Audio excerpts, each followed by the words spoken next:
All right. Good day, everybody. Thank you for listening. This is another exciting episode of Growing Your Successful Business, a podcast all about all things small business. And I just want to say thanks again for you guys listening. I really appreciate it. And again, don't be afraid to tell a friend or a coworker or an associate or a family member about our little podcast here. If you know somebody who's running a business or managing a business or owns a business or something like that. Again, you can reach me or you can find all my information at growingyoursuccessfulbusiness.com or brianlharding.com. You can find all the links to our various ways you can listen or watch this podcast. You can also email me at brian@brianlharding.com if you're interested in being a guest, or if you have some questions you want us to ask somebody, or you have some suggestions on how we can make this better. We're all about that kind of thing. Today, we're super excited to have on Greg Anderson, author of Small Business Sales WTF, which stands for Without the Fear. You can reach Greg, you can find his information at smallbusinesssaleswtf.com. You can email him at greg@smallbusinesssaleswtf.com, or you can reach him at 206-769-3974.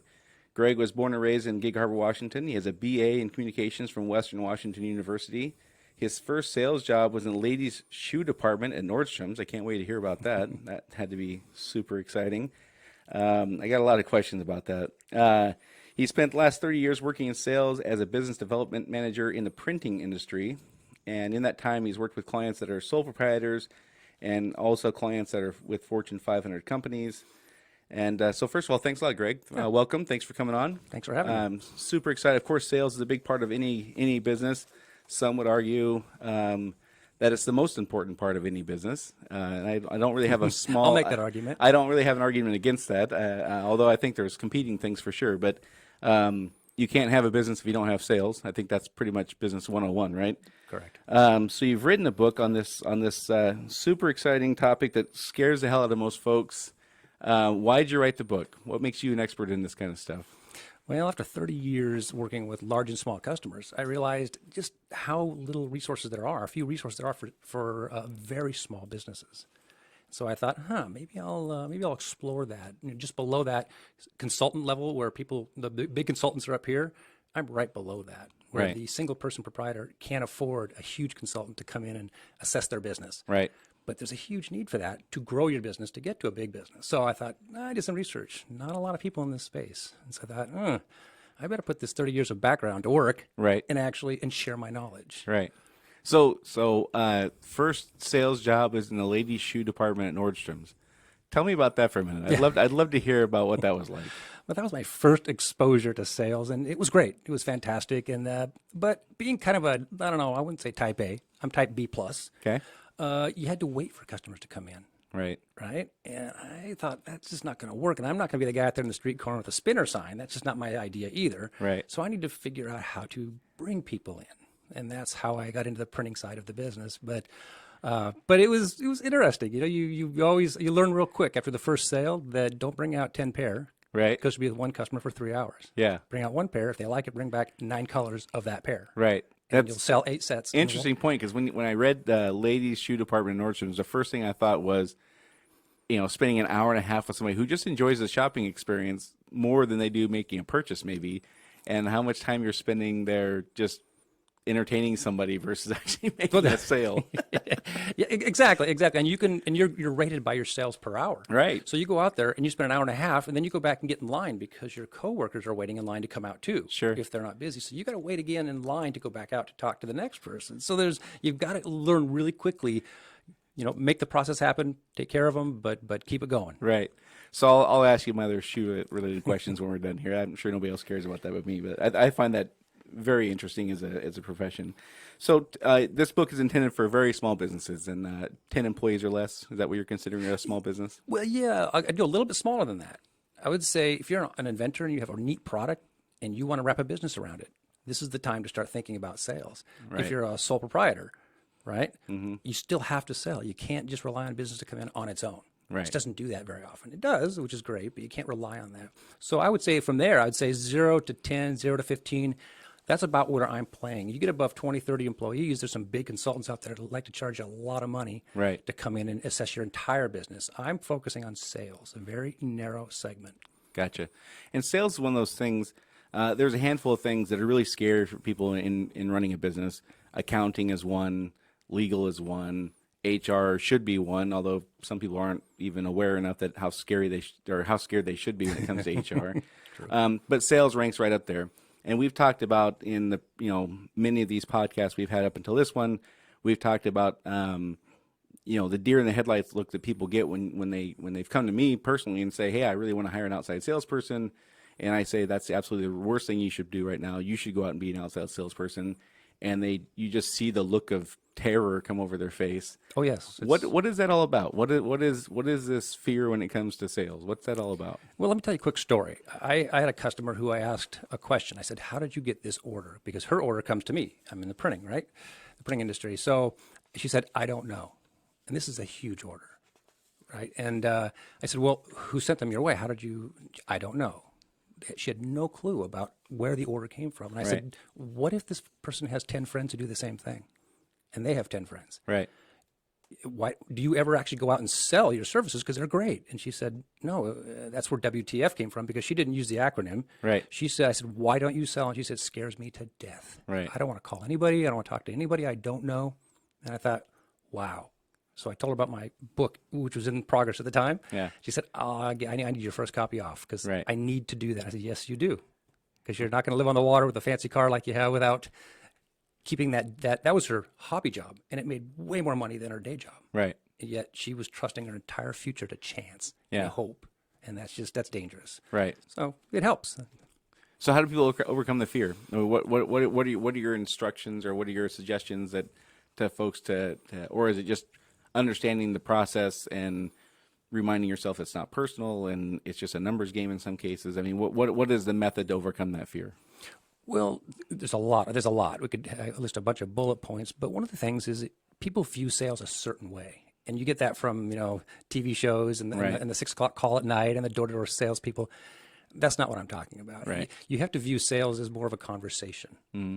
Right? If you have the information and you're a subject matter expert and you're having a conversation, next thing you know, they buy from you. Are you selling, or are you just having a conversation? I think if you put too much pressure on yourself to think you're a salesperson, you can panic. Right. And the fear alone can be paralyzing. And so I find that I'm probably the shyest salesperson you'll ever meet. I don't golf. I've never networked. Don't tell my boss. I've never networked in 30 years. Right. But I have a personality. My workaround is effective, so I don't have to go out and pass out business cards in the salad line.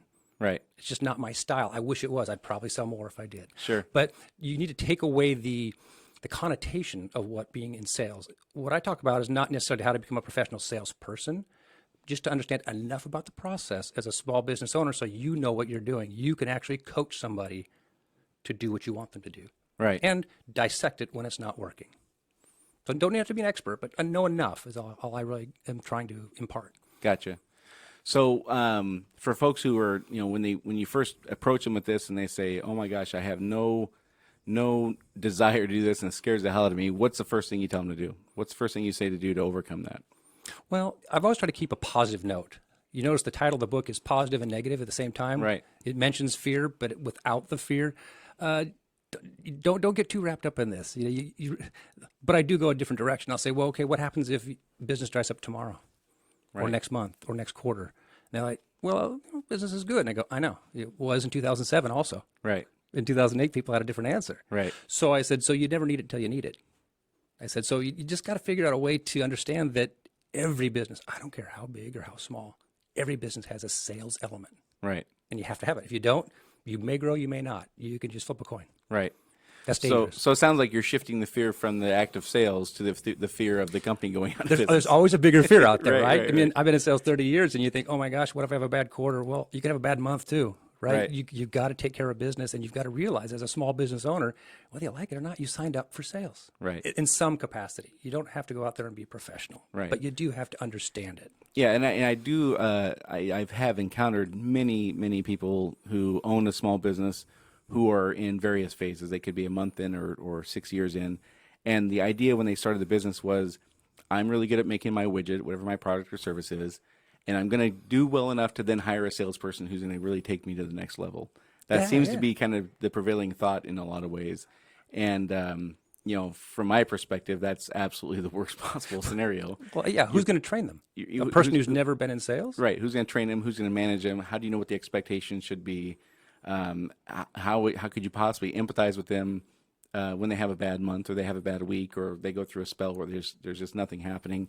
How could you coach them up? I mean, It's everything. Yeah. and if this person can figure out how to go out and sell your widget better than you, well, you've just created your worst competitor or your best competitor, however you want to look at that. Potentially. Right? So one of the dilemmas that you mentioned also is time, and you've got 43 things you should be doing at any given moment. Sales is oftentimes near or at the top of the list of things you don't want to do, but you need to do it. So the dilemma is, how do you carve out time to do this thing you don't want to do in the first place? So how do you address that? Yeah, sales is kind of like being a small business owner because really I am a small business owner within my company. I own my business, right? And the sales process has, let's say, 300 steps. At some point in the day, you're doing a little bit of all of those. Somewhere you've got to change gears and focus for a minute on this, focus for a minute on that, and just, as a small business owner, you're on the roof, putting the roof on. You got to come down, make a call, do a follow-up. You've got to do the books. You're the janitor. You're everything. Right. And so somehow you have to figure out a way to change gears. Like I said, if it's as simple as coming down at lunch off the roof, if you're a roofer, making a quick call to a past customer, asking him how the roof looks. Is it working well? I make my living on referrals. That's a sales call, but it's just a conversation. Right. 12 of those a year, one of those a week, that's 52. I mean, those calls will add up, and next thing you know, people will be calling you while you're on the roof, which is what you want. Right. You don't want that slammed in January, dead in February, March, slammed in April. That cyclical nature of sales is devastating. Right. For crewing, for a whole host of reasons. For the bankers who are panicking. Sure.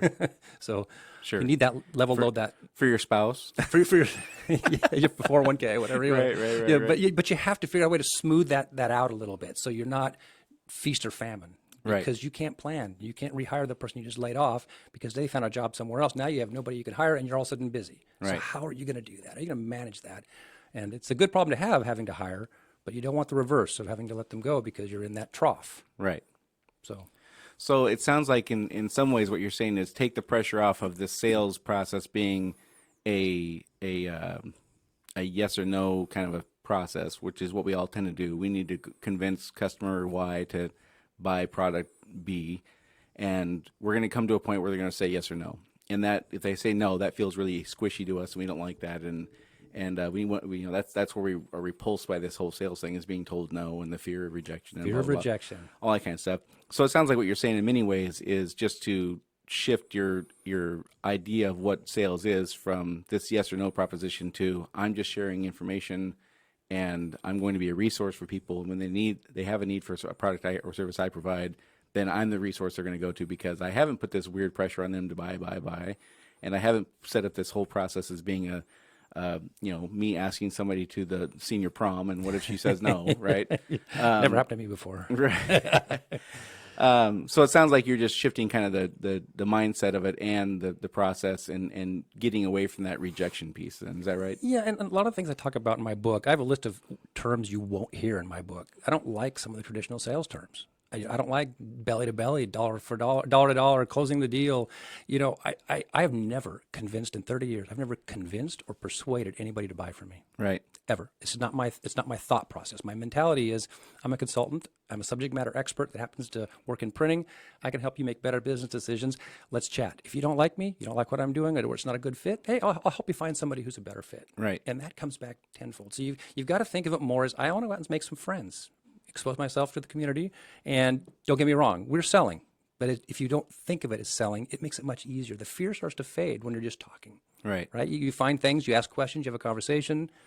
I used to babysit one of my customers' kids in the car while they came to my office to do business. You become friends, right? It's not just about business. So, yeah. And it all comes back. Right. Yeah, that's something I've certainly experienced in my career, is that the relationships are key. So if you develop a relationship, the purchasing just happens, and I couldn't even begin to quantify or explain where it happens in each relationship.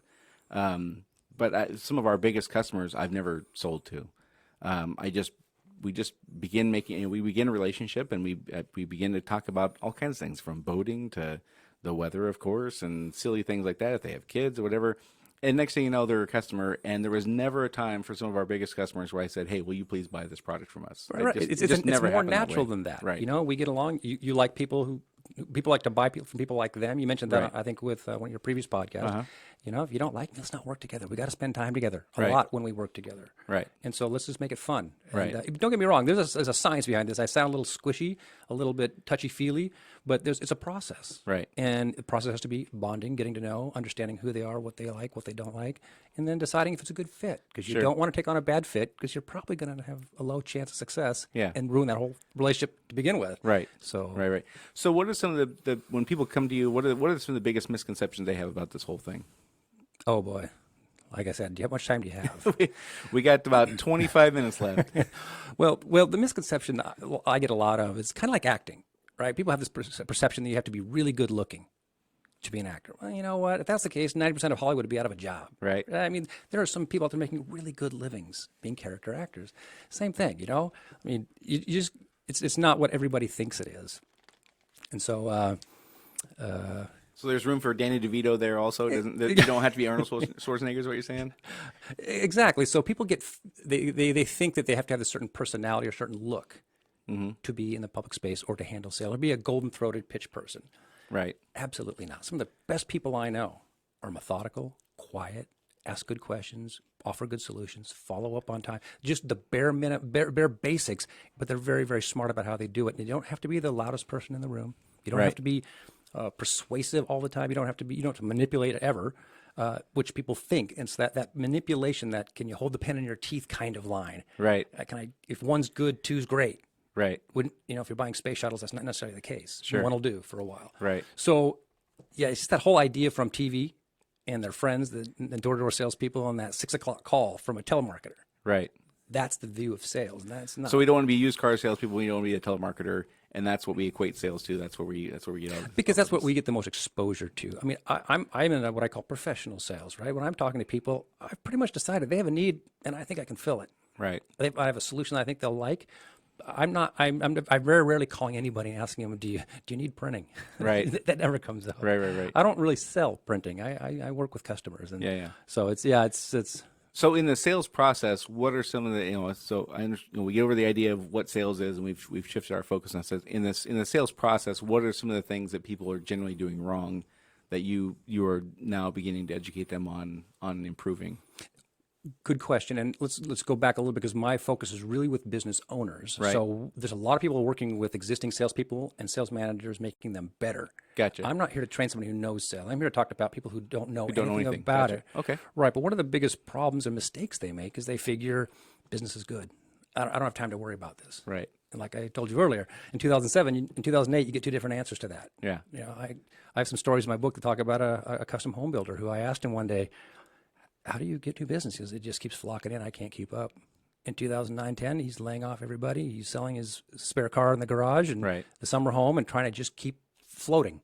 And I said, well, you got to plan for that day. So this is more than for folks listening who have a business and they don't either believe that sales is something they need to worry about, or they do understand that, but they just don't have the first clue how to do it. That's who you're really going after. Exactly. I'm looking for people who don't really have any experience. A lot of business owners come out of sales. Right. You were in sales for a time. Right. So you have an advantage, right? You understand the value. So I'm sometimes talking about a problem they don't know they have yet because business is good. Right. Right? Well, that's great until it's not.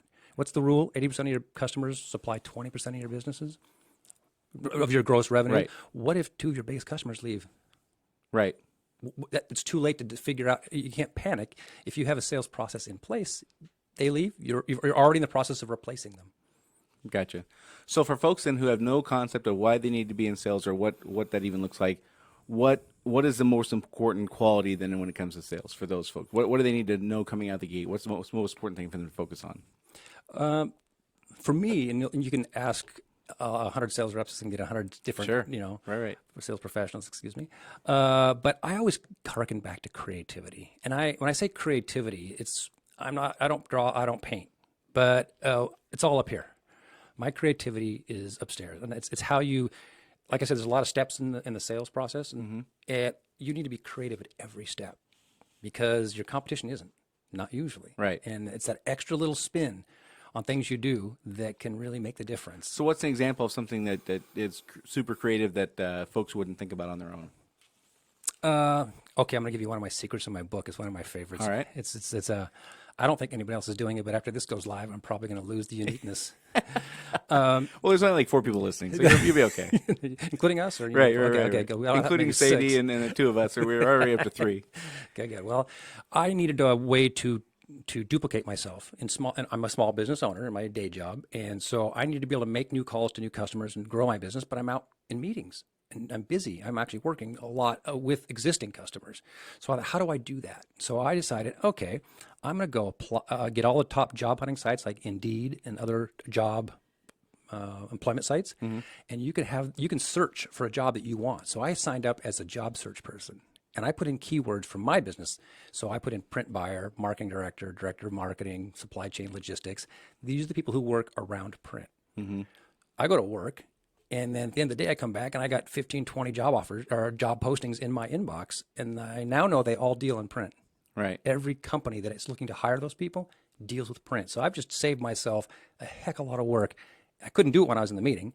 And I'll get down to the end of the week and have 50, 60 leads, of which I call and research, and I'll get some really good leads, some big companies and some small companies that I didn't even know about. But they come in every day, 24/7. Gotcha. So I'm in 2 places at once, doing 2 things at once. That's a great idea. So for the folks who are listening who don't understand sales, have never had a sales job, and don't know what that's supposed to look like, when you make that first call to that lead you found through your Indeed post and all that kind of stuff, what does that first call sound like? What is the purpose of that first call? Again, most folks probably think, if they don't know anything about sales, they think the first thing you're supposed to do is call and close a deal. That's probably not what you're suggesting, I would imagine. No. What is that first call supposed to look like when you're reaching out to somebody you don't even know them? It's a cold call, essentially, which is frightening for folks in and of itself. You're reaching out to somebody you have no idea. How do you explain how you found their number? How do you explain why you're calling? What are you trying to gain from this call? Can you walk us through that whole step of that first call? Yeah, and I think this is probably the genesis of some of the fear we're talking about. Sure. A big percentage of the fear, even though it's probably broader than that. I never just call anybody and do pure research on the first call. I have a pretty good idea, right? In my business, if I want to know, I sign up for their mailing list. The minute I get a lead, I sign up for their mailing list and wait a week. I get junk mail. Right? It's not junk, it's direct mail, which I need, but I learn about their business, whether it's research.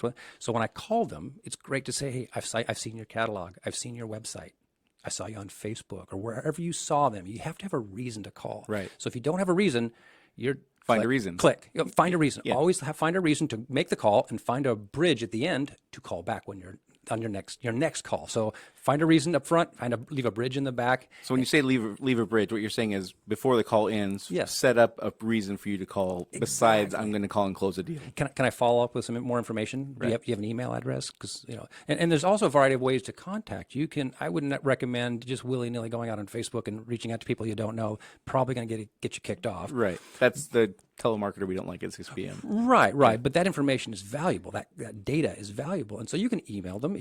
I'm really good at finding email addresses. Right. It's scary sometimes. People say, "How did you find this?" And I said, "Well, you spoke at a convention in New York 7 years ago, and I looked up the convention roster, and you listed your phone number." Sure. So I'm sorry I interrupted you earlier talking about the bridge, but you were talking about having a reason to call. So what you get the mailers, you sign for their newsletters and all that kind of stuff. Now you have a reason to call. Get them on the phone. I saw your newsletter and it said blah, blah, blah. Right. And it's probably not 100% something you're interested in, but it's a reason for you to call them. And then what are you looking to do after that? I'm looking to build some commonality, right? So if you have to understand your customer a little bit. Are they in the same business vertical that you're currently working in? I work for company A. I thought you might like to know what we're doing because we're doing some really great things that might really benefit you. Right. Or if you know there's a problem in the industry that's causing some kind of, you have a conversation, but you have to be knowledgeable. You have to understand their business a little bit because you don't know anything yet. Right. And you can't assume they just want the lowest price in town. You have to have a reason to talk. And like I said, that can also be email, write them a letter, drop them a phone call. There can be a lot of ways to contact and then follow up with the first call. Right. I know it's old school, but I love sending larger clients a letter. Then my reason for follow-up is I just want a mailed letter. A mailed letter. Yeah, okay. And handwrite it, put a stamp on it for a big customer. And then I follow up and say, I just want to make sure you got my letter. Right. And then they'll say yes or no. Right. No? Well, then you have a conversation to start. If they have it, did you read it? No. Well, let me tell you what it said. So you have this conversation, and if you do it well, it's just a quick conversation. Yeah. Do you get hung up on? Absolutely. Sure. Do you get people saying, I'm not interested? Absolutely. But I can tell you right now, I had one customer, I said, I wouldn't have called if I didn't think I could help. Right. Became one of my best customers. Nice. It's kind of a harsh line, but I figured I'm not going anywhere. If this phone gets hung up, I'm not going anywhere. Right. So I thought, why not? Yeah. No, that's a perfect thing. Is one that shows that you're interested, which is and people their favorite thing to talk about is them. Right. And so every buyer out there is self-centered by nature, and that's okay. We're all that way. If Pizza Hut were to call me and say, "Hey, we have a special on pizzas," I would react differently than if they're calling and offering me the new AARP membership, which I'm not eligible for yet. It makes sense that somebody would reach out to you and say, "I have a product that you're interested in, or that I can help you with." And so I think that does show that a little bit of sincerity on your part, and being a little more genuine than just a random. Yeah, your phone number is number 47 on my list today. Right. You don't want to feel like one of a million. One Right. of the big tricks I've learned since social media, the advent of social media, is the first thing I look at on anything is where do they go to school? If they went to Western Washington University, that's the first thing I say. You're in. I just figured one alum could talk to another alum, and you would be surprised how long the conversation can last. Where did you go? You're not talking about sales now. You're talking about an alumni that went to the same school. So you've taken the focus off of this. Oh, someone's selling me something. To so what are you calling me for? Right. That's the next question. Well, thank you for asking. I'm going to tell you. Right. So I love knowing where they went to school. And a lot of times in this area, it's my school. So what are some key things that in this first call, again, you're calling somebody you don't know, you've done a little bit of research, you know a little bit about them because you got their newsletter or whatever, you found some commonality with them, you're going to plant a seed for a reason for you to call back. What are some key things you're wanting to hear to know that you need, that there's a reasonable expectation that you're on the right track? Right. And what are some things that you would hear that would say, you know what, this just isn't going to be a good fit for us? Right. Well, and you nailed it in a different way. The one word I use is relevance. If you're not relevant, that phone's going to hang up quickly. Right. Once you've established some relevance, you've established that, you need to make sure that they are, when you start talking to them about what your services and products are on, who do you currently use? What's your experience like? You start having these Q&A, but you don't want to have it too long because you don't get that much time. It's kind of like a farmer's market booth. You get about 3 seconds before they're past your booth. Right. And you better say something compelling. Right. So what if I could show you something I've done for another customer like you, and then they start responding, well, yeah, sure, who is that? Well, I can't really share that, but I can share what I'm doing, and it's making them a ton of money. Right. And they're saving a ton of money, one of the two, right, or both. So you try to leverage your SME, your subject matter expert status, to show them that I am an expert in this. Whether it's insurance, auto body, whatever your business is, show that you can do it. And when they start engaging, they start asking you questions. Right. That's a good sign. That's when you know. When they're just listening and you're doing what I call show up and throw up. Yeah. You're kind of losing them. You don't know it yet, but you're losing them because you're barfing out pardon the expression, all this neat stuff about you, but you haven't listened to them at all. If they start saying, well, where are you located? You start paying attention, taking notes. So when they start asking questions, you're onto something. If they ask you how big of an order you can handle, then you know you're on the right track, right? Yeah. So this first call, how long are you looking for it to last? 3 to 5 minutes? As fast as possible. Yeah, and in sales, I've learned that once you get what you need to get out. Right. Don't keep. You can unsell yourself faster than you can sell yourself. Yeah. So they say, yeah, I'd love to talk to you, because the goal of an introduction is to follow up. I don't care how, or a meeting. The meeting is the holy grail. Right. You want to get face to face, because you know what? When you buy a house, would you buy it from somebody you've never met? Right. A pencil, probably. A house, a car, no. I mean, there's this power of face to face, and you need to understand that, and that's the goal. You get in a room with somebody, like you said, we talked earlier. They have pictures on the wall. They've got a business. You get a tour. You start to bond, and you start to understand what the needs could be. Yeah. So there's 2 things you hit on here, which I have for many years now in a variety of roles have tried to coach folks up on. One is on a cold call, people just rush to the sale, and they absolutely don't understand they're shooting themselves in the foot. I always tell them your entire goal is to set up a meeting. Now, if that takes 1 phone call or 1 cold call in person or 2 or 3 or whatever, that's all fine. The goal is to get an appointment that they are, knowing you're going to be there, and they're going to commit 10 or 15 or 20 minutes, whatever the time frame is to you. That's the goal, and for that, that's the purpose of those calls. Absolutely. The purpose is not to close a deal, and people go from 0 to 11 on a scale of 1 to 10 and trying to make the sale, and they just shoot themselves in the foot, right? Oh, yeah. The second thing and this is one of the hardest things for human beings, especially somebody who's trying to make sales, doesn't understand it, they're not super comfortable with it, is the art of knowing when to shut up.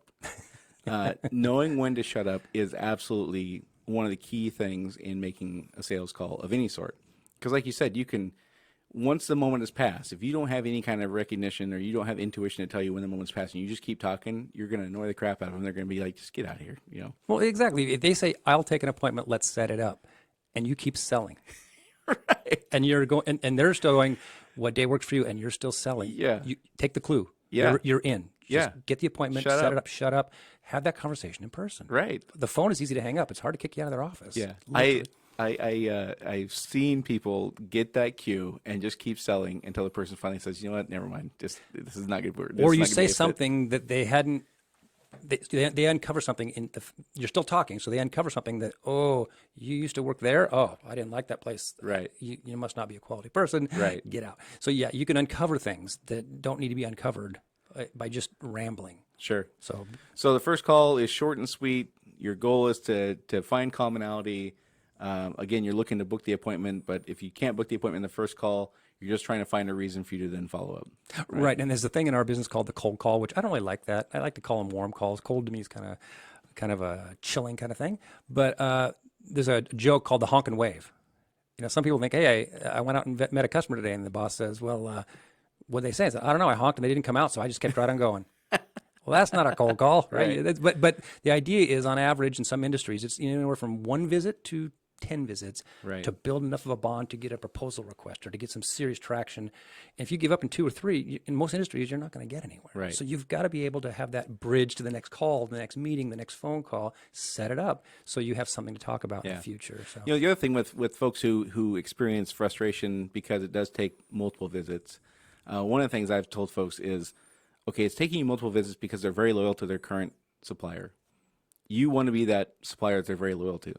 So don't be upset about this. This is an even better customer for you because once you get them, they're yours forever. Definitely. So don't be frustrated with a customer who's reluctant to give up their current supplier, even though you know that you have a better product or service or price or whatever. That's the one you absolutely want to invest all this time into because they're the ones who are going to stick with you. Once you have them, they're yours until somebody comes along who's willing to put in the time that you're putting into this. And the likelihood you're going to find that person is pretty slim. The people just aren't willing to put that kind of time in anymore. Right. I always look at it as an opportunity. Right. Especially with small business owners who don't know much about sales. They do the honk and wave, they do the attempt, but they don't want to follow up because it's scary. It's hard. There's a lot of time involved, but you got to do it. You know? Right. So we're asking you or suggesting to you that you take something you don't like doing to begin with, and after you've been told no 4 times, keep doing it. Yeah. That's pretty much how. That's pretty much summing up the sales process for folks who are already afraid of it, right? It is, but it gets easier. It's like anything else. It gets easier as you do that. You know, you develop this comfort level, and next thing you know, like I said, you're not selling. It's a conversation. Right. So then you have the second call and the third call and whatever until you get the appointment. Once you get the appointment, what is that supposed to look like? Well, the appointment is more of a bonding. You're when I walk into a room, I'm looking to see what the pictures are on the wall. Do they have children? Are they into sports? Are they into hobbies? Do they have a Western Washington sweater on their desk? I'm looking for commonality, unique business or a similar business stature. Right. You know, we know each other. And in that first meeting, you have some small talk. You get to know them. You know, one of the things I want to know when I'm there is why'd you agree to meet me? It's a very blunt question, right? But again, time is of the essence here too. They don't. It is. They don't have an hour. You don't get an hour, you know. And so, why did you agree to meet me? It's a great question. And I think sometimes people get a little shocked by it, but not very often. It's just that, well, you know, there must be a need there, right? So that question alone gets them talking, and the goal is to get people talking. Right. When they start talking, and I can go into a lot of depth in this, so I'll try to keep it as easy as possible. Sure. You're taking notes, right? Literally with a pen and paper, and that's going to generate more questions for you to ask. Right. And they're going to start talking. And if they stop talking and you do all the talking, that's not a good sign. Right. So that first call is more of what I call a needs analysis, right? Mm-hmm. Why'd you call me? Well, you're closer than all my other competitors. Well, who are my competitors? Well, A, B, and C. Okay.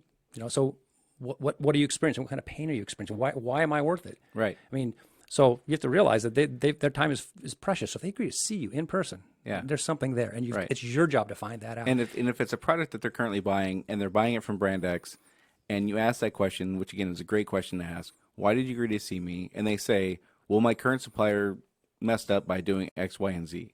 What's messed up look like? Tell me. Yeah, and now you have all the follow-up questions you could possibly need to make sure you nail what their expectations are, because they're going to tell you what their expectations are, how the current supplier missed it, or where they screwed up, and you're going to find out what's important to them, and then this is your chance to tell them how you're better than brand X at the thing that they just got done saying is super important to them. It's a perfect scenario. Right. And I always lead with saying, the last thing I ever want to do with a new customer is repeat the same mistakes you've already had with your previous vendor. Right. Right. I mean, if things aren't going well, don't put me in there and let me do the same things. Let's Right. talk about it. Let's learn from every single issue you've had as a small business owner. I mean, you mentioned in the podcast you've had your share of mistakes. Yeah. But why Yeah. recreate More than a couple. Why recreate them? I think every small business owner should write down the mistakes they've made.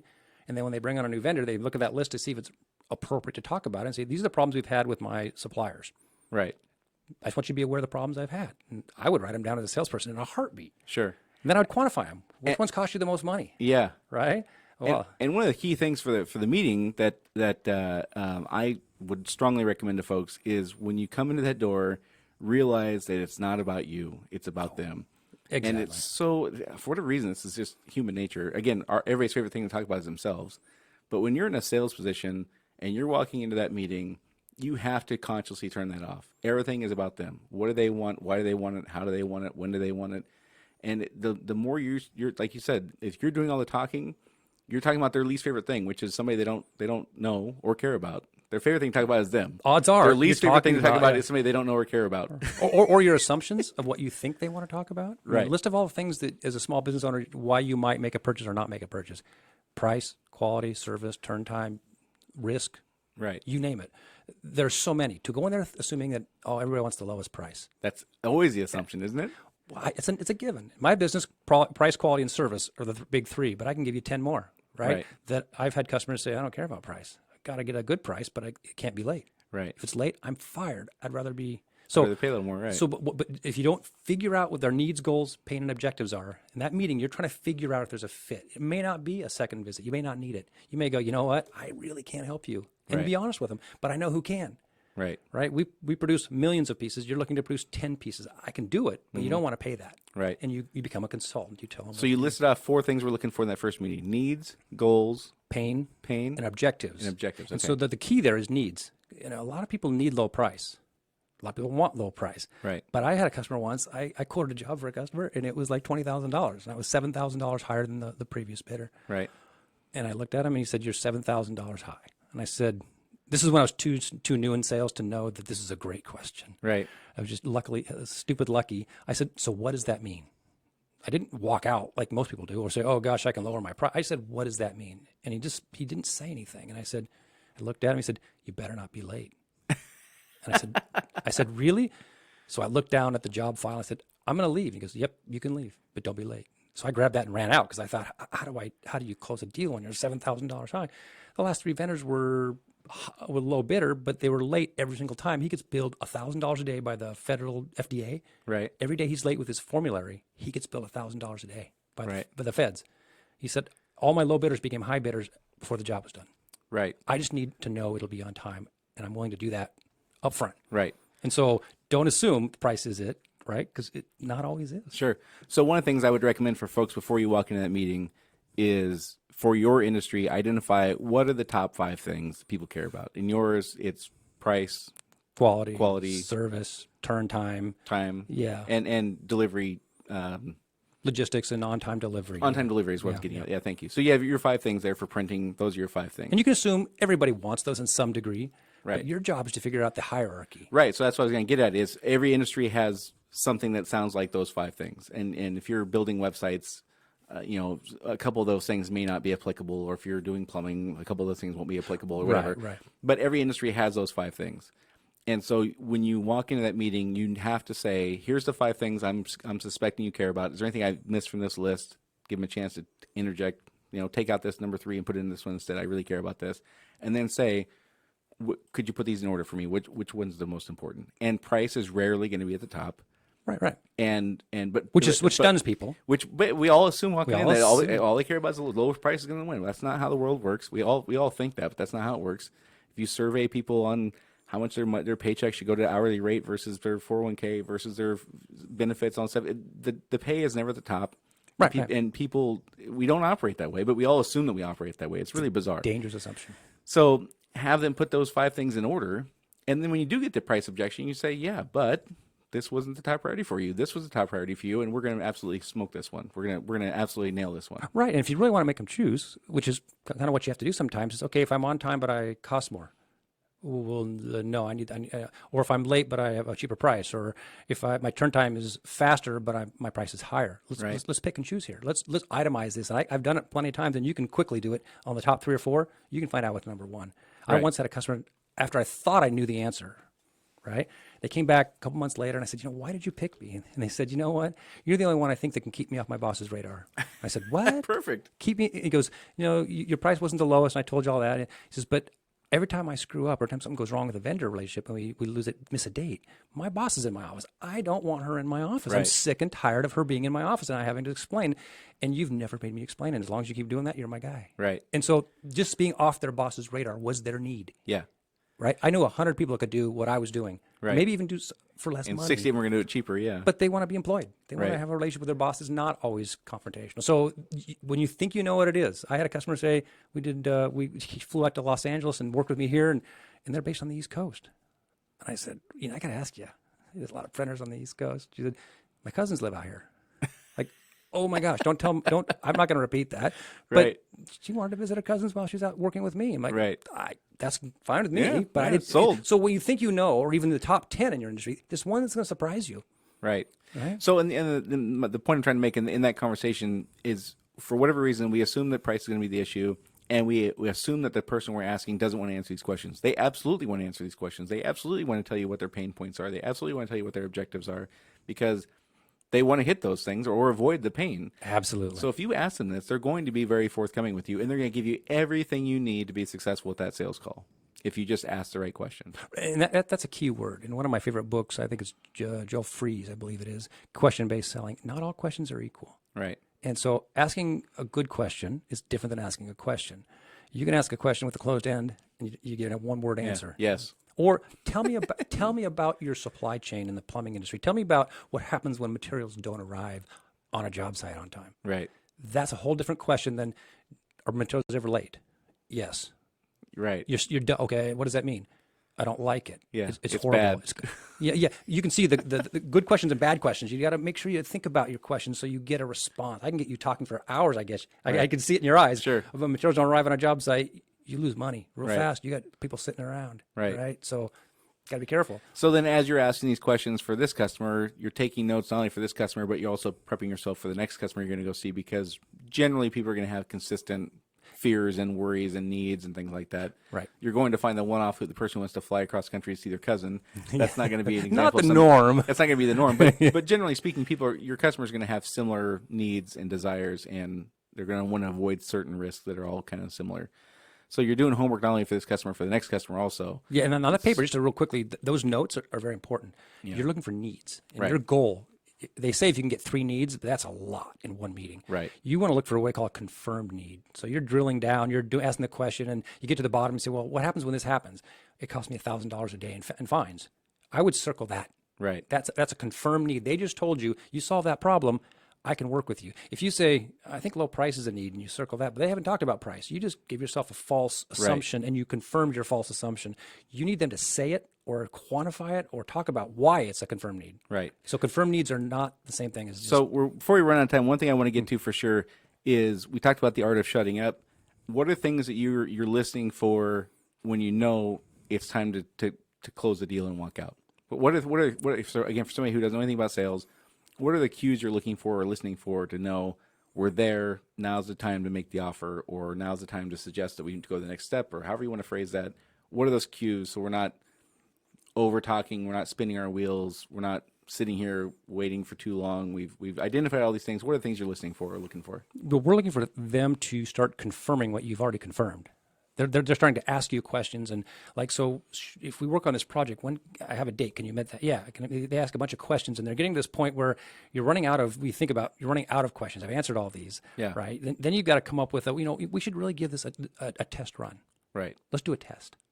Right. But you start seeing them asking critical questions that are important because you've had this discussion, this needs analysis. You're starting to pick up on what's important to them. When you start seeing them ask questions about those things, they're getting to a point where they're ready to make a decision, And like I said, I don't like the word closing the deal. I like Right.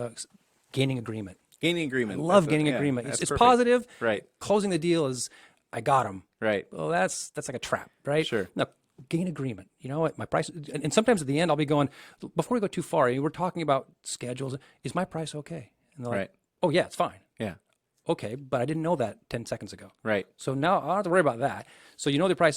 So if I can make this happen, within the dates you want, can we work on this together? You can start asking those not closing questions, but Right. just Suggestive. solidifying. Yeah. Yeah. So when can I go to work? I'm ready to Right. roll up my sleeves and show you what I do. Right. And so you're right. You got to pay attention to those subtle clues where they're nodding their head. They're in agreement with you a lot. When they start agreeing with you, oh my gosh, you're so right about that.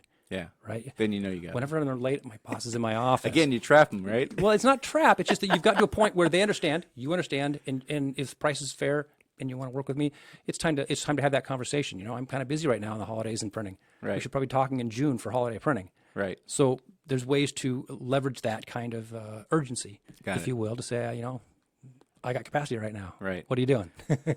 Well, Greg, I want to thank you a lot for coming in. You got a ton of stuff here. I hope the book does really well. Again, it's called Small Business Sales WTF, which stands for Without the Fear, not what some of you guys out there would think that stands for. Really want to thank you for coming in. It's been you just dumped a ton of information on us. I hope people listening were taking notes because there's a ton of stuff in there that is certainly worthy of circling back around to. And maybe you'll consider coming on again. This was a lot of fun, and you got a ton of information there. It's nearly impossible to get through this in an hour. So Definitely. I think we got through half of chapter 1, and there's 10 chapters. Yeah, but it could exactly. literally be, it could take for a long time to go through it, but it's easy, but it takes time. Right. Well, thanks a lot again, Greg Anderson. The book is Small Business Sales WTF. Thanks again for coming in. And next week we're going to have Mark Anderson, no relation, by the way. Mark is from the Profit Growth Initiative. Mark is a business coach and be sharing a ton of knowledge about a ton of stuff. I don't even know where to start with Mark. He owned a business, I think did like $30 million a year in revenue, had something like 300 employees, built that up, sold it, now does business coaching. I mean, he's got a tremendous amount of experience he's going to be sharing with us. And that's it for today, folks. Thanks for listening, and we'll talk to you all next week.